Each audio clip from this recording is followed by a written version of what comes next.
asalaamu calaykum soo dhawaada saaxiibayaal maanta waxaa idin sharxi doonaa filim daanish horror iyo daraama isugu jira oo soo baxay sannadii 2015 ciwaankiisuna yahay what we become haddaba daawasho wacan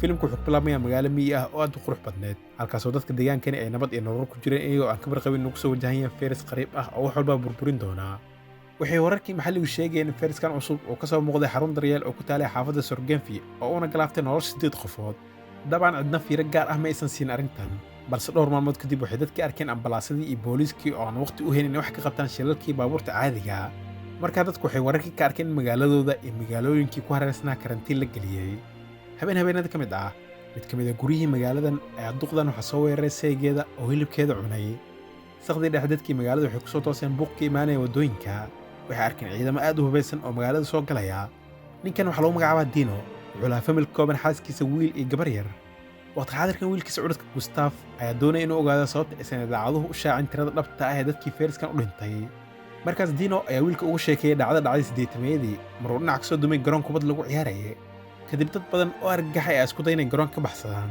si kastaba tee arrintan isbuursho ayaa ka dhalatay oo waxay sii sababtay dhimasho fara badan diino wuxuu aaminsan in haddii ay dadka goobahooda ku sugnaan lahaayeen ay yaraan lahayd tiradii dhimashada haatan dowladdu waxay macluumaad qaar u xakameynaysaa si looga hortago inay dadweynaha argagaxaan laakiin gustaf ayaa qaba ra'yi kani ka duwanaa wuxuu qabaa inaan waxba la qarin oo dadka xorriyadooda la siiyo aroornimadii waxay ku soo tooseen dhawaq bannaan ka imaanaya wuxuu dhawaqani ahaa qoys isku dayay inay gaarigooda ku baxsadaan laakiin aakhirkii militariga ayaa meeshooda ku wada toogtay subaxdii howlgal nadiifin ah ayaa ka bilaabatay magaaladoo dhan kooxihii xakamaynta cudurkan ayaa guriguri dadka ugu soo gelaya iyagoo hubinaya inuu fayraska haleelay iyo in kale qof kasta oo cudurkan haleelo waxaa loo qaadaya meel kumeel gaar ah si halkaas loogu daaweeyo intaa kadib waxaa la diyaariyey koox khubro ah kuwaas oo habeen iyo maalinba u taagnaa si ay daawo u soo saari lahaayeen dadku waxay rajaynayaan inay xabsi gurigan ka baxaan oo ay noloshooda caadiga ku noqdaan meel kale kasbar oo ahaa diino saaxiibkiisa ayaa isku dayay inuu marwadiisa aana ku qanciyo inay la sii joogto laakiin aana hal shay oo keliya ayaa u caddeed taas oo ahayd inay magaaladan ka baxsato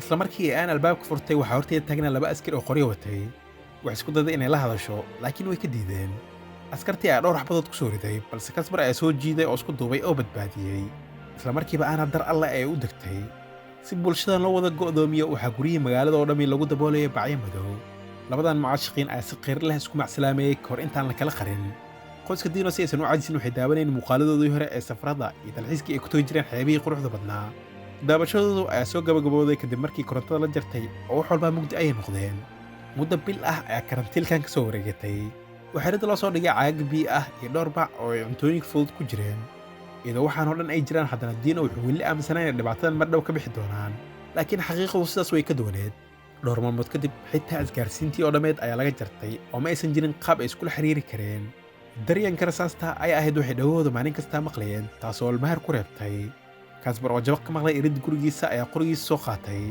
isla waqtiga gustaf ayaa si qarsoodaha u jaray gabal yar oo bacdii madoobeed ah oo wuxuu arkay koox hubeysan oo weeraraysa gurigii saaxiibtiisa sonya gustaf oo fudad ku jiro ayaa si taxadar la'aana ugu soo orday dhankii albaabka laakiin aabihiisa ayaa joojiyey diino wuxuu rabaa inuu wiilkiisa fahansiin aysan jirin wax ay samayn karaan oo aan ka hayn inay u hoggaansamaan amaradan la dul dhigay oo ayna gudaha ku jiraan xoogaa ay yara murmeen laakiin diino ayaa gustaf xasuusiyey inuusan murjin hooyadiisa oo aakhirkiina wuu joogsaday nasiib daro aabbahan oo aan ogeyn ayaa isla habeenkaas uu gustaf bacdii madoobeed jaray oona bannaanka ayuu si dhiwmo shala ugu baxay wuxuu soo dhaafay ilaaladii oo uu gaaray daaqadda gurigii sonya kadib markuu xaqiiqsaday inay saaxiibtiisa bad qabto ayaa wuxuu aaday iskuulkii ay sida kumeelgaarka ciidanka ugu dhigteen taliskooda gustaf wuxuu rabay inuu si sax u ogaado waxay dadku ku samaynayeen wuxuu arkay dad cudurkan qabay oo sidii lo'da halkan loogu xaraynayo waxyar kadib wuxuu indhihiis saaray cagaf ay meedad ka buuxeen oo meel qashin ah dadku ku daadinaysaa markaa wuxuu xaqiiqsaday in feriskan uu dhab ahaantii yahay mid dilaa ah kahor intuusan bixin gustaf ayaa furay albaabka dambe ee gaariga xamuulka oo qof meed ah ayaa ka soo dhacay waxay shanqartana soo jiidatay ilaaladii meesha ka agnabeyd oo seeri ayaa la wada yeeriyey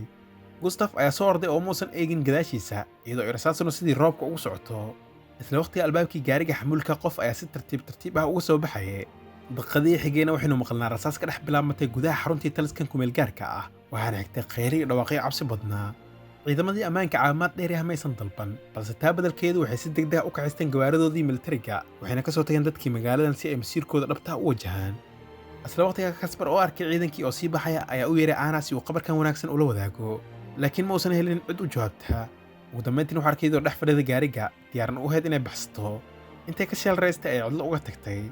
Marka Gustav uu guriga kusoo laabtay wuxuu arkay Dino oo albaabka ku sugaya. Gustav ayaa aabihiis u sheegay in warka telefishinka ay ka daawanayeen uu been yahay. Korintuusan Dino jawaabin, Gustav ayaa u yeeray Sonya iyo hooyadeeda si ay gudaha u soo galaan.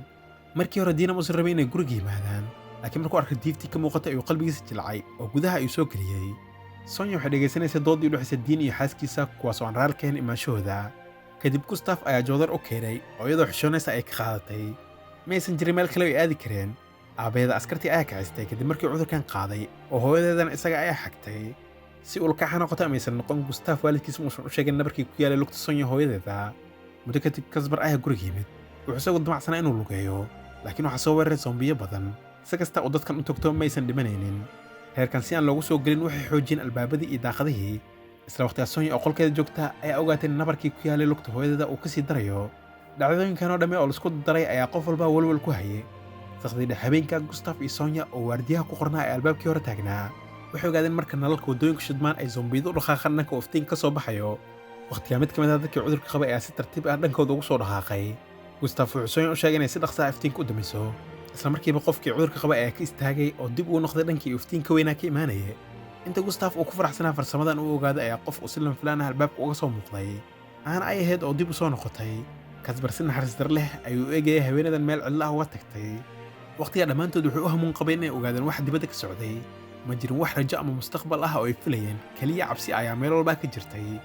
Habeenkan Sonya waxay ku riday laabta saaxiibkeeda Gustav. Subaxdii xigtay qof walba ayaa si aamusnaan leh u fadhiyay isagoo cunaya cuntadii yareed ee hartay kana fikiraya sidii ay u sii noolaan lahaayeen. Isla filaana Maaj ayaa sheegtay in bakeelaheeda uu ka lumay, waxayna aabaheeda ka codsatay inuu la raadiyo. Laakiin dhab ahaantii bakeelahan quraacdii reerka ayaa laga dhigtay. Si uu arrintan uga qariyo, Dino ayaa been sheegay oo wuxuu yidhi bakeelihii wuu cararay.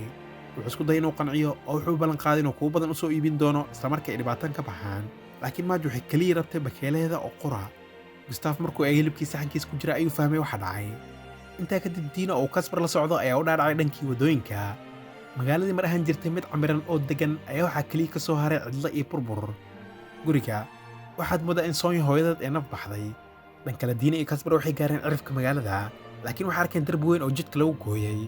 Gawaaridii laga tagay ayaa isdul saarnaa, meedadkuna meel walba ayay tubnaayeen, gaar ahaan darbiyada hoostooda oo dad badan ayaa halkan ku naf waayay.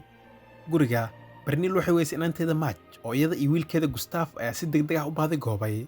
Markii arkeen meedad go'an ayaa walwalkooda uu sii kordhay. Isla waqtigaa Dino iyo Kasbar ayaa si dirqi ah uga badbaaday rasaas lagu soo furay, kadibna waxay galeen xaruntii taliska ee ciidamadu ka tageen. Waxay rajeynayeen inay helaan sahay ka caawisa inay sii noolaadaan, laakiin meeshan waa hore ayaa la bililqaystay. Markii ay quus ku dhow yihiin ayaa haweenay sidatay kartoon cunto ah ay soo muuqatay. Korintaas waxba weydiin ayaa dhawaq uu ka soo yeeray meel u dhoweed. Waxay damceen inay eegaan wuxuu yahay.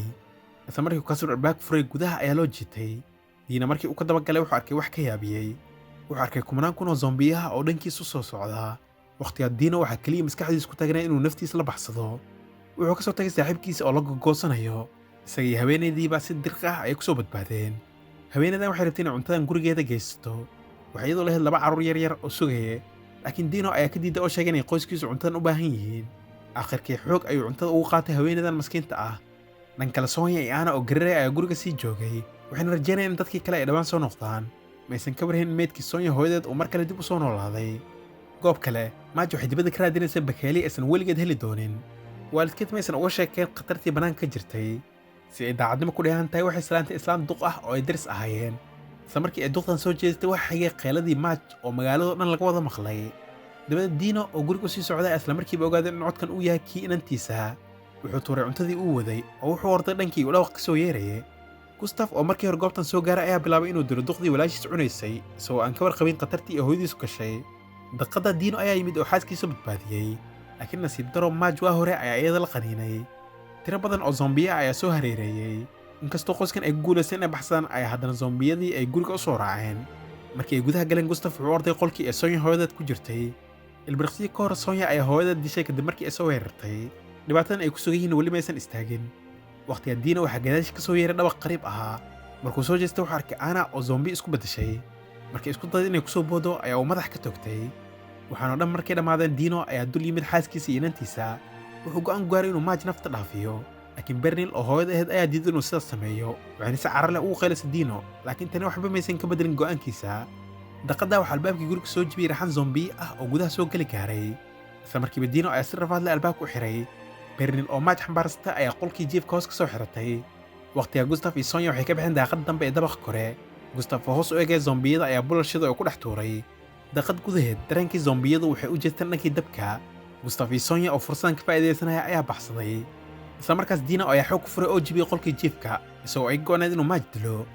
Markii ay Bernil quustay ayaa Marge isla filaanaya indhaha kala qaaday. Hooyadeeda ay ku booday oo qaniini ay kala daashay. Dina wuxuu eegay inantiisa oo uu awood waayay inuu dilo, laakiin sidoo kale muusan rabin inuu ayaga oo kale noqdo. Wuxuu go'aansaday inuu nafta isdhaafiyo. Riishadii ayuu riixay, laakiin wuxuu ogaaday inay qorigan wax rasaas ah ku jirin oo uu maran yahay. Ugu dambeyntii xitaa masiibadan oo jirta familkan meelna maysan ku kala harin oo iyagoo zombiye ah ay midoobeen. Dhinaca kale Gustav iyo Sonia waxay dhex ordayeen keentaan aan dhammaadka lahayn. Maysan ogeyn waxa sugaya, mana aysan ka warqabin in weli jirto meel ammaan ah oo dunidan ka mid ah. Laakiin waxaasoo dhan muhiim maysan ahayn. Muhiimaddu waa inay weli nool yihiin oo ay bad qabaan. Muuqaalka ugu dambeeyana kaamirada ayaa si tartiib ah dusha laga keenaya, iyadoo nala tusay qiiq ka soo baxaya meelo kala duwan oo magaalada ka mid ah. Hawada waxaa buux dhaafiyay dhawaqa seeriga oo ula jiray bambaanooyin soo dhacaya, oo intaasna ayuu filimku ku dhammaanayaa.